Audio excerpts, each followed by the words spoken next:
Yes, Cammy. Unexpected but not unwelcome. 9 minutes ago. I swear, on my life, I did not even see that tweet. I've got post notifications turned on for Dunfermline Athletics Twitter, and I didn't even see this come through, so this is unexpected. In terms of who I think it could be this man, Owen Vaughan Williams. It could potentially be Iain Wilson, a Kilmarnock midfielder who apparently we're showing interest in. Or indeed, Blair Alston, who we were linked with in the Courier, I believe it was, last week. So there is who I think the potential signings could be in this scenario. Literally, did not even see it until that tweet from Cammy just there, where he quote tweeted it. However, I got post notifications on and I missed it somehow. Let's just wait for the announcement, I suppose. Right lads, new tweet from Dunfermline Athletic. It is indeed Iain Wilson, 2-year deal. He needs a haircut though. The barbers are open now, lad. So, an interesting signing nonetheless. He can play at centre back, I know that, but he is predominantly a midfielder. He was a Kilmarnock player and I believe was released at the end of last season. He was on loan at Queen of the South in the last couple of seasons from Kilmarnock. But yes, he's moved from Kilmarnock to Dunfermline on a 2-year deal. And he's still only 21 years old.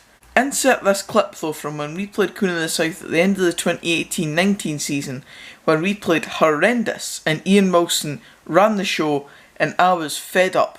All you need to do is look at the speech bubbles within the clip to see how frustrated I was that day.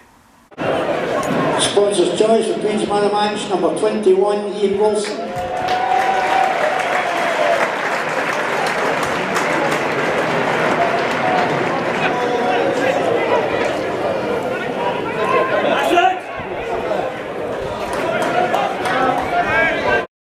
So yes, Iain Wilson did indeed play like Zidane that day, and we made him look like that, but it is a very welcome signing, to be honest, because he's a versatile player who can play in, as I said, a couple of different positions, which helps a smaller squad, which I believe most people will be running with. But Stevie Crawford's comments, Iain's a player we see as one who can help develop. He's made over 40 appearances for Kilmarnock over the years, so his experience around the Premiership squad. The appealing thing is that he's spent the second half of the last 2 seasons on loan at Queen of the South. Credit to him, there's no negativity in him where he feels like he has been hard done by. He's 6'2". I am almost a foot smaller than this guy. I didn't want to meet this guy face to face. It'll be embarrassing.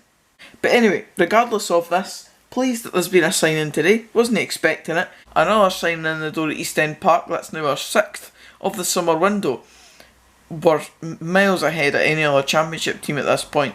Getting our squad ready with quality additions, it has to be said.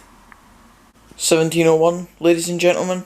That marks the end of another working day. And yet again, I'm in the house on my own pretty much for the majority of this full day. So I'm going to go another drive. I'm going to drive through to Dunfermline once again, just because I like going there. It's pretty much my second home. You'll see a wee bit of me in the car, not too much. However, we're going to go through and then have a wee chat about different things that have happened. A couple of signings actually within the Spfl, so let's get out on the road once again. Off we go, off we go.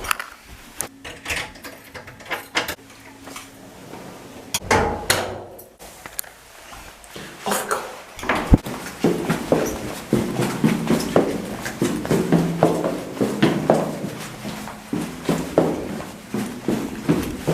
At the bottom once again. Right, and you are clipped in safe and sound. For the first part of the journey anyway. Seatbelts on, safety first. Off we go, boys. Could be waiting here for a wee bit. This is a difficult road to get out of. Safe and sound, just like that. Save me. Let's pretend I can sing, eh? Not giving in. He's not giving in.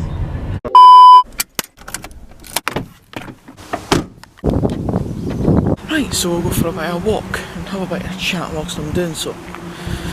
Now, a couple of signings have happened in the last few days in the SPFL, or sort of without the SPFL as well, because I'm away to talk about East Kilbride signings, for example, and they're not within the actual SPFL. However, Scottish football making signings like Dan Smith, and he was one of League Two's top scorers in the last couple of seasons. Impressive stuff. And then on top of that, we've got Paul Payne, who signed, I don't know, kind of late last week, and Chris Erskine, who signed just a couple of days ago. Chris Erskine and Paul Payton were a championship winning midfield about 8 or so years ago for Partick Thistle, and most of their fans would have probably happily taken both of them back. But there you go, that's the power of some of these clubs now. They've got the ambition and the drive to make these sort of signings, and they've got them on board. Good luck to them. And then you had yet another Lowland League club proving their worth by signing Callum Higginbotham. Yes, that's our Fife neighbours, Kelty Hearts, making a quite substantial signing, let's be honest. I mean, Higgy has clearly got himself a part-time job. I heard Barry Ferguson say that in his little interview recently where he was talking about the squad and his hopes for the season. That's probably going to start for them in around October time as well, same as the championship, etc. And signing a player like Callum Higginbotham is certainly going to add that quality to a squad that has already got bags of quality in it. I mean, you've got Nathan Austin there, you've got Stephen Husband, who's been a stalwart at Kelty for the last 4 or 5 years. You've got plenty of players in that squad that are going to easily be able to make the step up to make Kelty hopefully a League 2 side in the next couple of seasons at least. Obviously they were harshly done by where they're not going to get that chance to do that for next season, despite winning the Lowland League, of course. Did really well last season, but it's been taken away from them, that opportunity. Signing a player like Higgy on top of all those players that I've just mentioned and the rest, I mean, it can only really go one way for Kelty Hearts, I think.